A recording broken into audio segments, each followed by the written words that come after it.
જય ખુખારમાં મેલડી વિઘ્ન આવવાના કેવા સંકેત હોય તે વાત ઉપર ખુખારમાં મેલડીએ શું કીધું તે આપણે આ બેઠકમાં જોશું. જય ખુખારમાં મેલડી. પલંગમાં સુતા સુતા હું મોબાઈલની યુટ્યુબ જોતી હતી. એમાં સોલંકી પરિવારની ખુખાર મેલડીનો વિડીયો હતો. એમાં એવું હતું કે તારું દુઃખ હું ભાગીને ભૂકો ના કરી નાખું તો મારું નામ સધી નહીં. એટલે મને સધી મારા ઘરે સધી માતા પૂજાય છે. મને સધી માતાનું ગમે ત્યાં નામ પડે ને તો હું પાગલ બની જાઉં એમ. તે વિડીયો જોયો એટલે પછી વિડીયો મેં ખૂબ આગળ ઘણા બધા વિડીયો જોયા અને અઠવાડિયામાં માતાજી મારા સપને 5:30 વાગે આવ્યા અને મને એટલું કીધું કે તારા ઘરમાં હીરો કોણ છે એ શોધી કાઢ. એટલે પછી અમારા ઘરે 10 વર્ષથી અમે જતા નથી. અનપણ આવતું બધું છે તો મેં મારા ફૂઈજીને ફોન કર્યો કે હીરાભાઈ કરીને કોનું નામ છે? તો કે એ તો તારા સસરાના બાપા છે એમ. એટલે પછી મેં અમને વાત કરી તો આ એમ કહે છે કે તું આખો તારો મોબાઈલમાં પડી પાછી રહું છું ને એટલે તમારે આવવાનું થાય. પછી હું તો તોય મેં તો મારો વિડીયો જોવાનું ખૂબ ચાલુ રાખ્યું. પછી એક દિવસ માતાજી મારા રાતના 4:30 વાગે આવ્યા અને મને એમ કહે છે કે તારે શું જોઈએ છે એમ. પછી મેં માતાજીને એમ કીધું કે માતાજી મને શરીરની એટલી બધી પીડા છે કે તું એ પીડા મારી તું લઈ લે એમ. અને પીડા શું હતી એ તો માતાજીને ખબર છે કે પીડા કેવી હતી મારાથી કહી શકાય એવી નથી. પછી મેં અમને વાત બી ના કરી. પછી મેં અમને કહ્યું કે આ બધા વિડીયો છે તમે જુઓ તો ખરા, આમાંથી તમને કંઈક નવું જોવા મળે શીખવા મળે.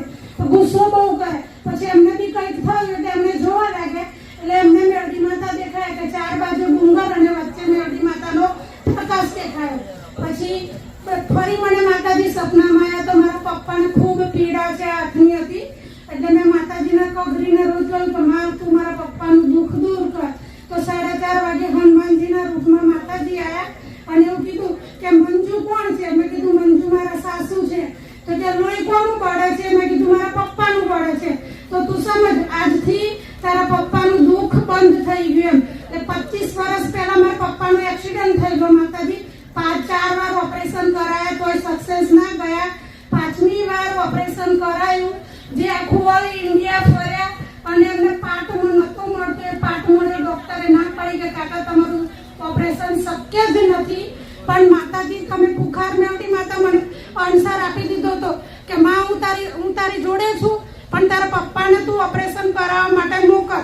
કે મારા પપ્પાનું ઓપરેશન મારી થઈ ગયું અને 15 દિવસ થયા છે.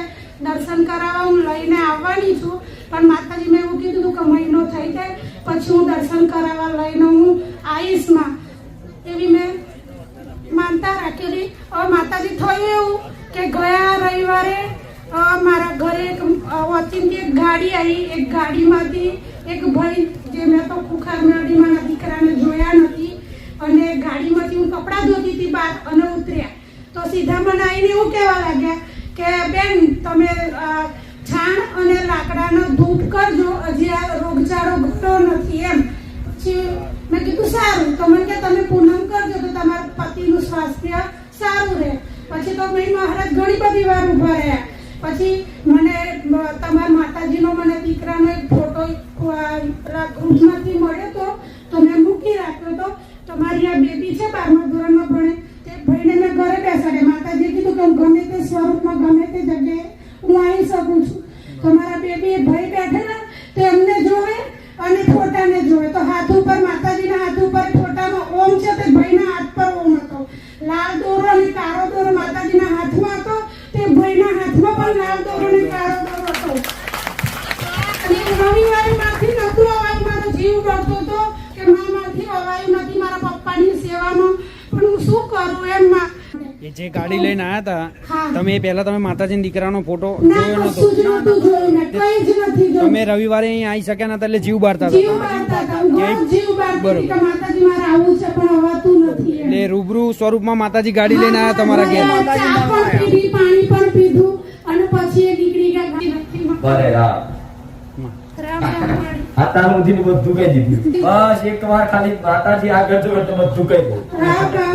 હવે હાથ થઈ જાય.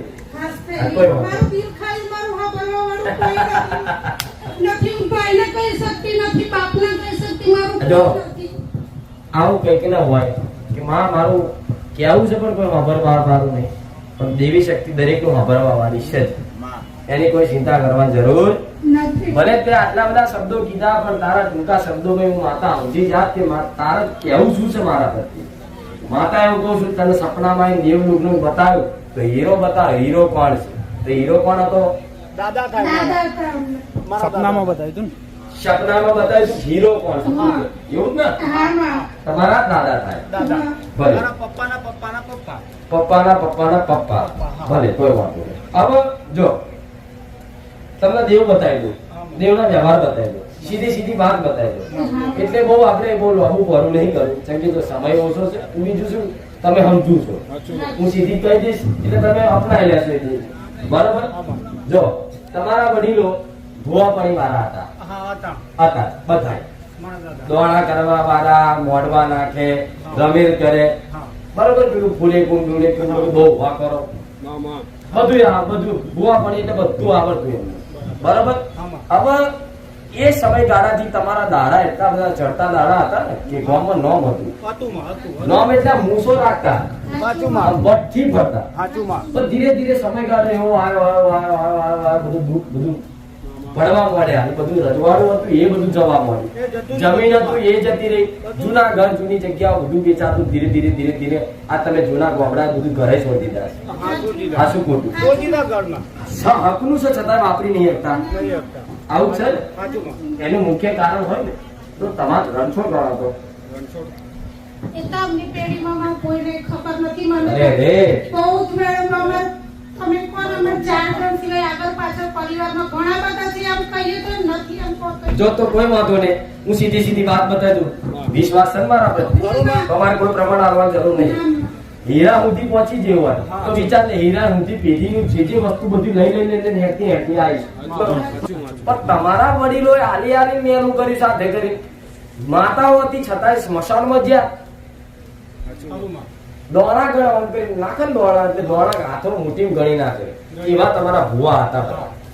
ભુવા ભડિયા બતાય એની એ જ માતાઓ ઉભી થાય છે. હવે આ માતાઓ બધું ચખાડી હોય તો પછી આવવાની તો ખરી ને ભાઈ. એ હાલો ના હાલે એ 2 નંબરની વાત છે. પણ એ એક વાર તમે એને હવા કરાવો એટલે ભાઈ કોઈ બી શક્તિ હોય એ માગ્યું. પણ કદાચ પેઢીની કોઈ માતા હોય તો એ સમજી જાય. પણ બહારના લાયેલા દેવ સમજતા. હવે સીધી વાત મશાણી મેલડી 84 ખાતાની માતા ભટકે છે. જે બધાના મગજમાં પછી દારૂ પીતાય કરી નાખ્યા ભગત છે છતાં હું આવું કહું છું તારા કુટુંબ દારૂ પીવે છે ને બધા તમારું તમારી વાત કુટુંબની જ વાત કરે મારે. બધાના સગા થયેલા જોડા અમુક તો કઈક ના સગા નહીં થતા, સગા નથી થતા. થયેલા 2 વર્ષ ઊંધી હગે દે કોઈ તૂટી જાય થાય ને. આ બધું કારણ કરાવતી હોય તો મશાણી મેળવી પેઢીની 84 ખાતાની એ હીરા ડોહા જે સપનામાં વાત કરી એ હીરા ડોહાની માતા આવતી. હવે આ જ મશાણી મેળવીને અપનાવી લો તો પછી તમારે થોડા ઘણા અજવાળા થાય. પણ મશાણીના ખાતામાં જે દેવ છે સાધનાની ચૂડેલ, સાધનાની ચૂડેલ એટલે સ્મશાનમાં પેલા માણસો મંત્ર તંત્ર થી સાધના કરતા. એ કઈ બયો ધૂણાઈ તારા કુટુંબમાં એવી ધૂણી ચિસ્કારીઓ પાડી ધૂણી કોઈ ધોવા બંધ ના કરાય કે સાચું. એ ધૂણવા વાળી કોઈ ઝોપડી કીધી, કોઈ મેરડી કીધી, કોઈ સધી કીધી, પણ તો એ કઈ સાબિત થઈ નહીં ના થઈ. એ ધૂણવા વાળી હોય તો સાધનાની ચૂડેલ. આવું સાધનાની ચૂડેલ એટલે ખાલી આમ બોલે કે આ ફલાણું ચકલું છે હેઠો પડે એ સાધનાની ચૂડેલ ઓગરી કરતા ભુવાની ઓગરી કરતા હેઠી પાડે. કદાચ હાથમાં કદાચ આમ મુઠ્ઠી ભરી દોણા ગણે કે લે આમાં 510 દોણા છે તો 510 હોય. આવા તમારા વડીલોએ સાધના કરેલી છે. મશાણી મેલડી અને એની સાધનાની ચૂડેલ આ જે કદાચ ખાલી વ્યવહાર આવે ને તો તારી 70% દૂધ ભાગી ભૂકો થઈ જાય. પછી તારી ચામુંડ માતા તમારી પર કૃપા કરે. ચામુંડા ગુપ્તાની મેલડી બરોબર. ભલે જહુ માતા છે આ મને મશાણી મેળવી ખાલી આટલું અપનાવી બસ. બીજી મારે કોઈ વાત કરવી. અને રણછોડ ને ખાસ ઓછો રણછોડ ઓછો તો વાડાવાળી જગ્યાની વાત આવશે. વાડાવાળી જગ્યા છે એમ તમારી છે તમારી છે અમારી છે.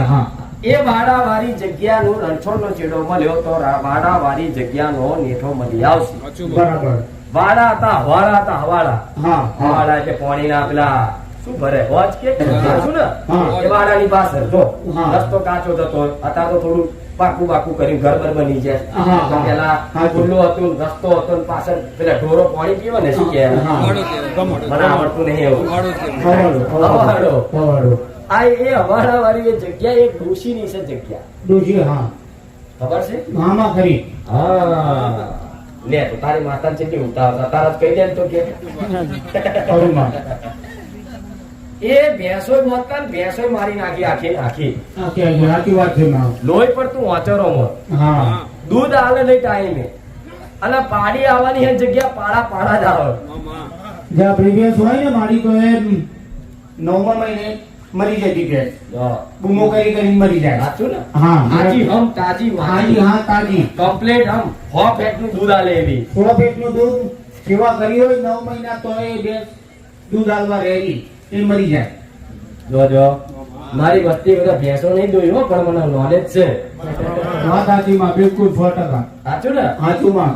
આવા 100 ફેટ આલવા વાળી ભેંસને જો કદાચ રાતો રાત આજે હાજી હોય અને અમાસના દાડે જ મારે આવું કહું છું હા, તમારે એવું હશે માં, હશે. ધ્યાનમાં રાખું તો રાખજો અમાસ હશે હા. અને અમાસના દાડે જ કદાચ ભગવાનના ઘેર જતી રહે કોઈ જનાવર હા. સમજી લો મશાણી વેરડી કોઈ ધપોટી નહીં સાચી વાત છે માં. કંઈક ના કાળી ચૌદસ આવે એટલે સમજી લો કોઈ મોટું વિઘ્ન આવે હા, વિઘ્ન આવે માં. દિવાળી વખતે આવે ગમે તે તહેવાર આવો માં, નિવેદ આવે, નવરાત્રીનું, માતાજીનું, દિવાળી આવે, લગ્ન પ્રસંગ હોય કોઈ તો એમાં કકળાટ કજ્યો થયા વગર રહે નહીં.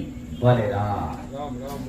હવે તમે અત્યારે એ બધું મૂકીને બહાર નીકળી ગયા છો પણ એ છેડો વાળા વાળી જગ્યાનો લાગતો વરતો ફર્યાની જાત થાર જાત ફર્યા કે કોટા વાળા હા, હા, ફર્યા હા, એની ખરી. વાડ હતી આ. હા, વાત ખરી માં. સરસ. ખરી, આ એક ખરી, મોટો વાગ્યો મને એટલે કીધું મેં. ખરી. ગમા તને માં. બાપો. એ આખી જેટલી વાડ છે ને હા, એટલો હા. આખો વાડો છે ને હા. એ કોક ડોશીનો છે હા, અને હા. એ ડોશીનો એટલો બધો નેહાકો એટલો બધો જીવ ભરેલો છે ને જગ્યા પર કે બરાબર. તમને કોઈ સુખીથી નહીં રહેવા દે સાચી વાત છે માં. આજે તે દોરા કપડામાં ફરે છે પૂછવું હોય તો પૂછી આવજો હું મેળવી આવું સાચી વાત છે માં. ખરે છે ને? વાત સાચી, ફરજ એમાં દોડા કપડામાં. અને હું જોઉં છું માં. લે તમે જ જોયું હું જોઉં છું કહેતો નથી કરતો છોકરાઓને કેમ કે બીક લાગે હા, બેકરાઓ રડા ખોટા. સાચી એના વાત. કરતા નહીં કેવું સીધું પડે. સાચી વાત છે હું જોઉં છું આ દોડા કપડા વાળા. જો હવે આટલા બધા ખાતું લઈને બેઠા હોય હા. તમે મારી મોનતા રાખો હા. આવા દેવ પછી મોનતાય પૂરી ના થવા દે સાચી વાત છે એક માં. બે ને સંભાળું પછી ટોપલા ભરી હોય જેટલા જ મારા વચન આલવાના બરાબર. તમારી એક મોનતા પૂરી કરવા માટે મારા જેટલા દેવને તમારા માટે કગરવું પડે કે રે ઘડી તારો વ્યવહાર બતાવીશ મને કોમ કરી આવે દે પેલી માતાને કેવું પડે પેલી માતાને કેવું પડે પિયરની માતાને કેવું પડે તારે એક તમારું કોમ કરીએ કે મને કાઠું પડે જ છે હા. એવું નહીં કે હા શ્રીફળ મળ્યું કોમ થઈ ગયું સાચી મને વાત. કાઠું તો પડે જ પડે. પરિશ્રમ વગર તો મને જસ નહીં મળતો તમે તો કારા માથાના માનવી છો દાદાજી માં. હવે એ બાડાની જગ્યા પર જઈ લીમડો ને લીમડી લીમડી. લીમડો જાડો ને મોટો હા. લીમડી એટલે આ લીમડી આ પાતળી. લીમડો મેલ કહેવાય લીમડી ફિમેલ કહેવાય હા. એવી હા. ખરું માં. એવી લીમડીને નીચે જઈ એ ગોગા મહારાજનો દીવો કરી નારિયેળ ઉઘડીને એવું હાલજે હા, હા. એ જગ્યાની મેલડીને લાપસી આવજે અને આ જે ડોશી ફરવા વાળી છે ને હા, હા. એને એક વખત ચવાણું શીરો ખાલી ગુંગાર દેજે બરાબર. એને પ્રસાદ બસાદ લેતો નહીં ખાલી એના જમાડ દેજે બરાબર. અને એના નામથી 5 કિલો ચકલાન ચડ નાખજે થોડી રાહત રહેશે બરાબર. જેવી થોડી રાહત રહેશે હા.